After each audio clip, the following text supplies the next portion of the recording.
Yeah, thank you. So, yes, again, thank you for inviting me. Thank you for having me on your program. I'm more than you know honored, to be here. I can say, right. Um, Again, my name is Emmanuel. As he has mentioned, and I'm a U.S. Air Force veteran. I've been in service for a while, but I did leave. You know, Time was up. But let's get into it, right? We have said,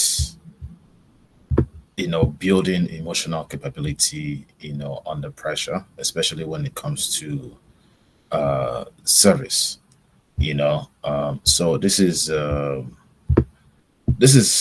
a topic that hits right home for me, as a person, as an Air Force personnel, as a military, veteran, as a father, as a human being, just generally. So I can say the military has taught me to follow orders, right? And then to follow orders is a chain of command. For everybody who is a military personnel or paramilitary or whatever, it's strictly just following orders. Even in our homes, we have hierarchy, of things that can happen and how we go through things, right? So I'm going to start on a lighter note. I'll say, you see, stress and emotional stress. Let's just put it together that way. Is also follows a chain of command. So it is up to you to now say, okay, not today. That is not uh, my line of command. You have to tell it no. Okay, so that's a wrong rank, wrong chain of command, and all that. So I'll say serving under pressure has been one thing I have embodied. Even sometimes I pretend like I know what is going on, but mastering that art of staying calm, under pressure is something that comes like a muscle memory. If you get what I'm saying. So it is it's a muscle memory. Like I said, it's a muscle memory. Something you have to learn. It's something you have to embody, right? So trust me, when I say I have mastered saying calm under pressure and pretend like I know absolutely what is going on, even sometimes I don't. So I will say I have seen pressure in uniform in tech, because I also come from a tech background, in entrepreneurship, in business, in even in my Nigerian family WhatsApp groups. There's pressure everywhere. So what exactly does pressure look like? What does pressure mean to you? As a person, as a uniformed person, what does it mean to you? But in my little journey, right, I can say pressure is when everything seems urgent and everybody's haggling you, to do something, or you have deadlines, personal deadlines that you probably have procrastinated on. That is pressure. That can be pressure that can put anybody, even the best of men, under serious, serious tension. Okay. But another thing we say, in military parlance, is pressure in life, right, is guaranteed. But panic is optional. Pressure will come, stress will come, but how you react to it is absolutely a choice, because we cannot control the situation, right? But absolutely we can control how we react to it.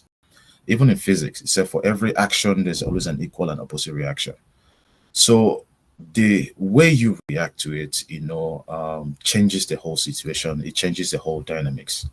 And then also in the Air Force, right? So one of the things I have learned, over time, that has helped me to stay uh, calm under pressure is, I'll say, there's an acronym we use. It's called the OODA loop. OODA loop is called observe, orient, decide, and then act. So you don't jump into things, without taking a pause or being calm first. Even animals, no matter how that hunger is, how, because hunger is also pressure. A hungry man is an angry man, so that is also pressure. But still, they are seeing their prey, but they still stay calm. They try to um, analyze the situation. If I run this angle, will I catch it? If I stay this way, will I catch it? So there's always a pause and think, that needs to be applied to every situation. This does not pertain to just military officers or paramilitary or the police or anybody in uniform. It's something that crosses across the strata of life, when it comes to decision making, especially for men who have been placed as leaders, in our domain, within our house, or even if you are the admin of your WhatsApp group, right? Some people will say things that will probably get you flustered, but still you need to become to speak, slow to speak, is a good way of mastering, it's another good way of mastering staying calm under pressure. So we say slow is smooth, but smooth is fast. So the way you approach it, slowly and calmly, can ultimately give you that,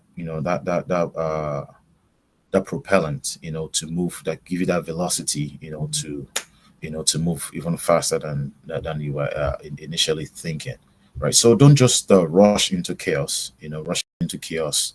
Let me paint a scenario. You're fighting a battle. Life is battle, but I'm going to be speaking military terms now. You're in battle, you're downrange, guns blazing, and then you're hearing sounds, everywhere. The fact that you're hearing sounds still means you have not been shot yet, because you can hear the sound. That in physics we know the speed of light is faster than the speed of sound. So the speed of the bullet is definitely faster than the sound, right? So you have to be calm. It hasn't touched you yet, or you panicking over, people running XY direction, and you don't know what's going on, and you're in the same direction. That's how you get people killed. That's how you get yourself killed, in combat, right? So calm decisions move faster than panicked ones. I'm going to say that again. Calm decisions move faster than panicked ones. And also, you want to master the art of breathing. From what I have learned, there are two types of breathing. We have the box breathing, and we have the tactical breathing, right? So the box breathing, even when you're running, you pace yourself, you learn to stay calm so you can run farther. It's the same way in life, right? The box breathing method, tells you to inhale for like 4 seconds, hold it for 4 seconds, exhale for 4 seconds, and then you hold again. That's a box breathing. It's a way to reset, your nervous system, to tell it to clear the mind, to stay calm. Because without staying calm, there's nothing you can do. You're gonna run into chaos. You're gonna make rash decisions, and things just go haywire. The other one I'm going to talk about is the tactical breathing. Calm under fire, not necessarily under bullets. Everybody's not a combat soldier, but fire can mean different things to you. It could mean pressure of a deadline. It could mean pressure of family. It could even mean pressure from your spouse, right? Everything could be pressure. Life in itself is pressure, right? The way you even came out is pressure. So learning the art of calmness, will ultimately help you do so much more than you can do within a short period of time. And then the tactical breathing, like I was saying, that one combines inhaling for about 4 seconds, then you exhale for 6 seconds. That's tactical breathing. So it kind of like slows the heartbeat, it steadies your focus, and you're able to gaze properly. You know, um, those are the type of breathings, that I know that I have been taught and has worked tremendously well for me over the years. So breathing like someone who is not in a war zone. I think that's how I can summarize those two types of breathing: the box breathing, and then the tactical breathing. So just like you in your living room watching a football match, you're breathing, but also sometimes your heart is spacing because your team is losing, but then again you try to calm yourself again and try to enjoy the game. So those are the kind of breathing you want to try to master as a person, as a uniform person, right? So even the Bible references it. It says better is a patient person, than a warrior, because it says one with self-control, than one who takes a city. Like a man who is a civilian and has mastered the art of calmness, has mastered the art of control, is better than a four-star general who is winning a war, and does not understand calmness, or does not have self-control, or does not have that emotional firmness, to himself. And I think that is referenced in Proverbs 16, verse 32, I believe. So the art of calmness is something that can help you through life, help you through your decision making.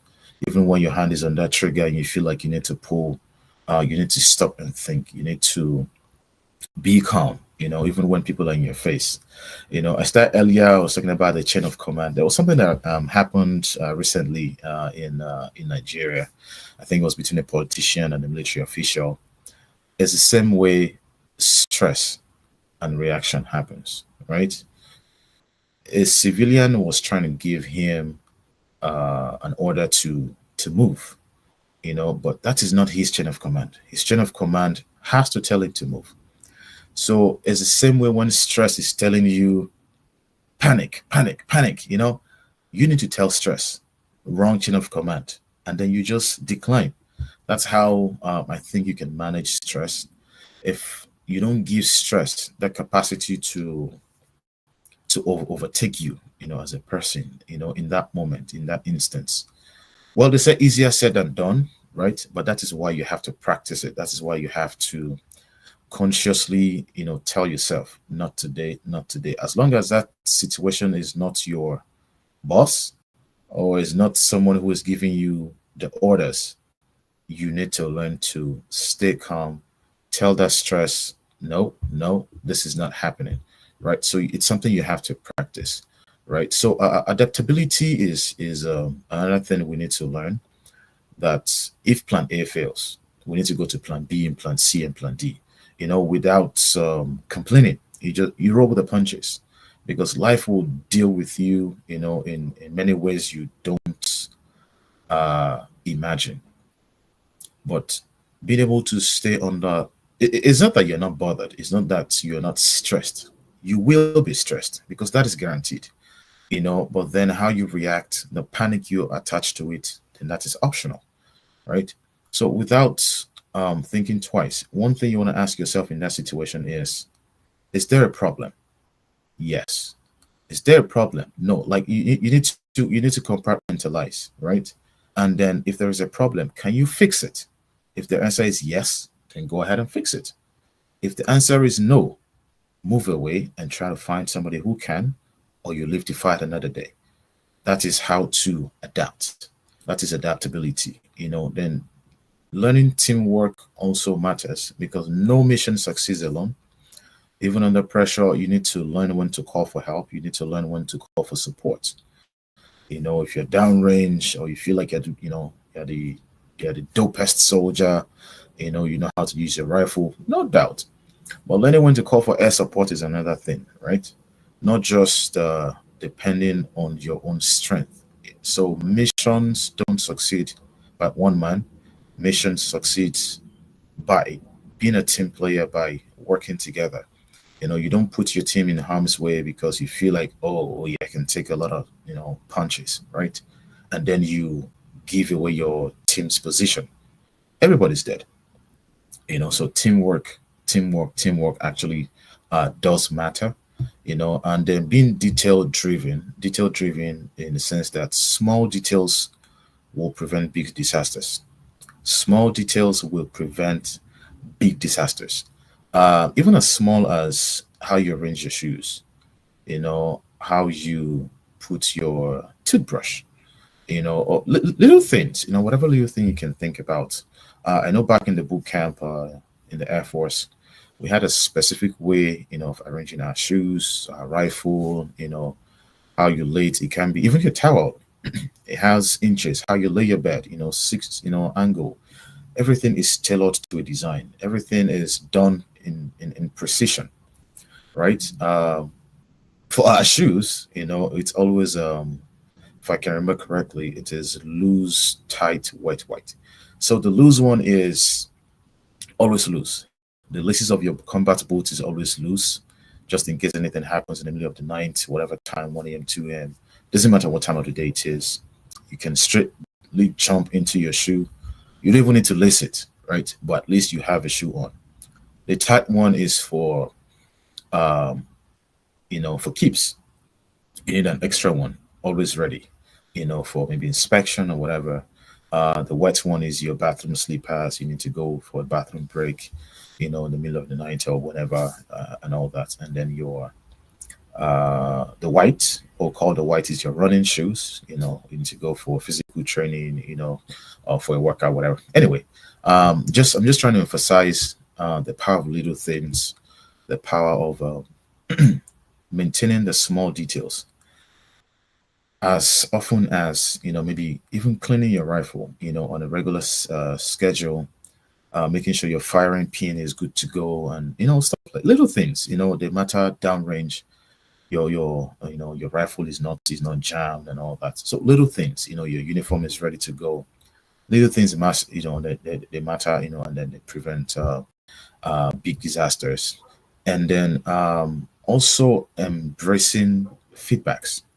Not every feedback is directed at crushing you. I mean, I can accept that there are constructive criticisms and there are destructive criticisms.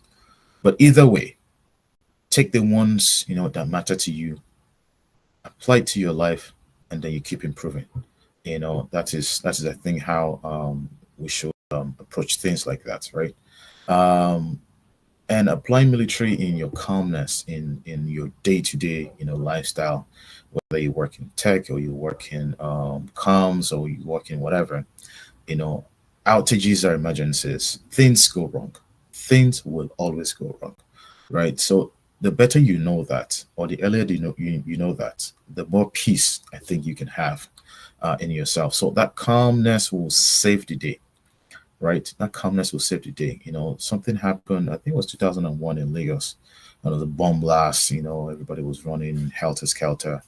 People were jumping into canals without even seeing what was going on. But if one or two people, of those multitude, had taken a pause, to just breathe, see the direction of where things are happening from, and then taking a better direction, maybe, just maybe they might be alive, today. So that calmness actually does work in every strata of life, like I said earlier. Even in business, right? Uncertainty will happen. Your leadership will have instability. Things will go wrong. So learning the skill is an art. Actually, it's something. It's not something you get overnight. It's not something somebody tells you, "Hey, jump," and then you just learn how to jump automatically. Even kids learn to crawl, walk, run. It's in stages. So you have to intentionally learn how to become in the face of chaos, in the face of trouble, in the face of panic, right?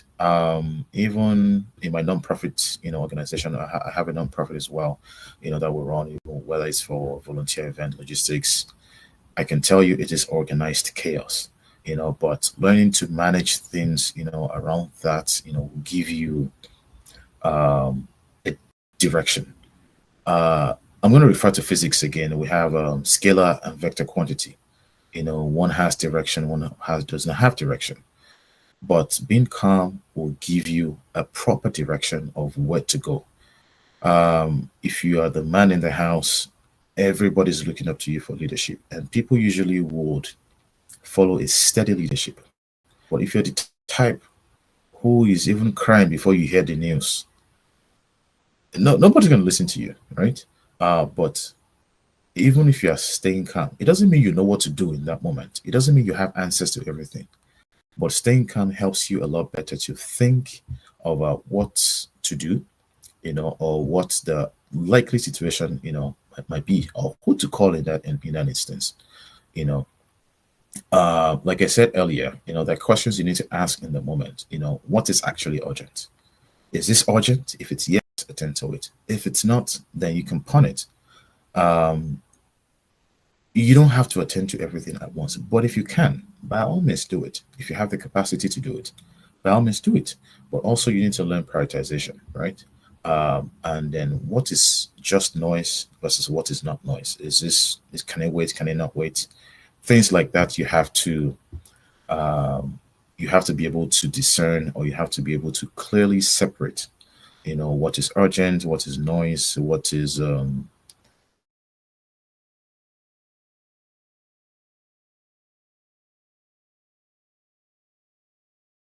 those things will help you move faster and further, right? And then when it comes to communication, in your workspace, or as a military personnel, as a non-military personnel, as a human being yourself, right? Using calm tones, clear direction, uh, like being straight to the point, because, like I said, people will naturally follow a steady leadership, right? What can we take from this? There are some nuggets, that I live by. I know majority of people also live by it, but hearing it again, echoing all these things, I think will help me, help people around you to do things better. You know, let's take somebody who goes to the gym and works out 4 hours every every other week, compared to somebody who goes to the gym and does 30 minutes every day. Consistency, discipline, it beats motivation any day, anytime, hands down, right? And then adaptability also beats perfection. Not everything is perfect, right? Even at the start, you want to start a business, it doesn't look like what you think it is. A Dangote, or a Microsoft, or an Amazon did not get everything right in one day. So as you go, you get to adapt to changes. Everything doesn't have to be perfect at once. It's just like taking a shot, right? You're downrange, you take a first shot, you readjust, you take a second shot. Things like that helps you master your marksmanship. It's not getting it the first time. You cannot get it the first time. And then it also applies to business life. And then in that moment when you feel like you are not enough, you feel like you don't know enough, you feel unworthy, you have the imposter syndrome. One thing I want you to always remember is that you are not incompetent, you are just inexperienced. And then experience can be learned, things can be taught. As a private in the army, or as a young soldier, or as a non-commissioned, whatever, whatever low-ranking kid that you are not expected to know everything at once. You are not expected to be perfect. That's what gives room for growth. But if you feel like, oh, you have to know everything at once, then that is a crash waiting to happen. That is a time bomb waiting to go off, right? So that is not how you want to approach life. So, and whether you are the one who panics or the one who stays calm under pressure, both are contagious.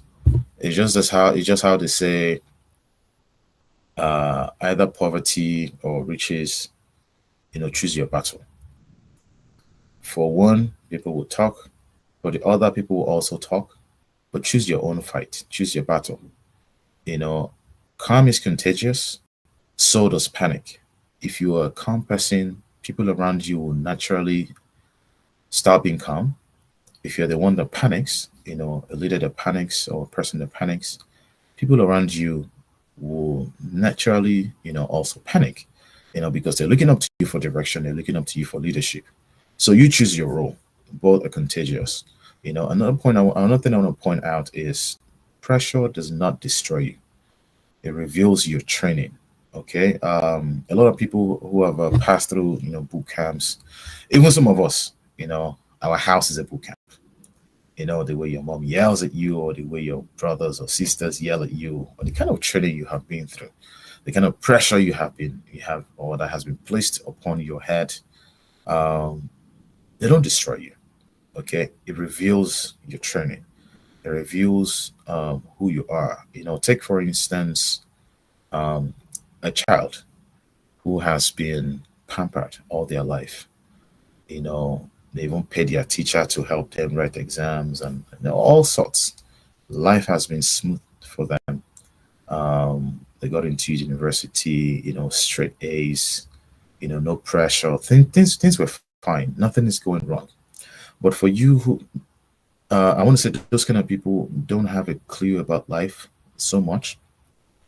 But for you who have been through things, you have been down. Maybe you even lost a loved one. You failed exams before. You've lost a job.